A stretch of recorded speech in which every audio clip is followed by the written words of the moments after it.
أعوذ بالله من الشيطان الرجيم. بسم الله الرحمن الرحيم.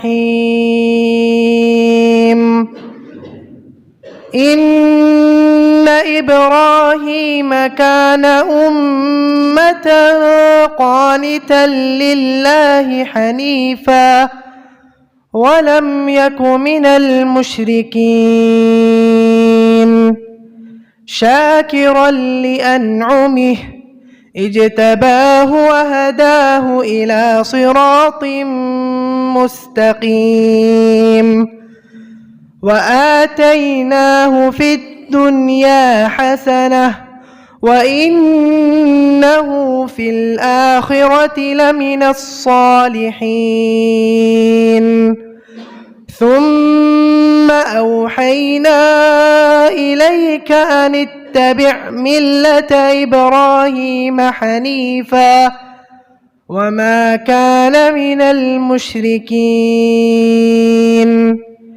إنما جعل السبت على الذين اختلفوا فيه وإن ربك ليحكم بينهم يوم القيامة فيما كانوا فيه يختلفون.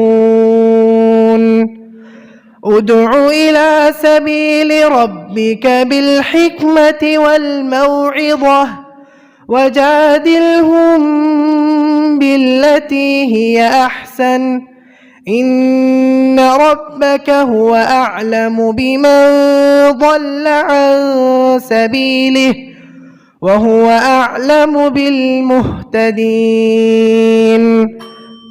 وإن عاقبتم فعاقبوا بمثل ما عوقبتم به ولئن صبرتم لهو خير للصابرين.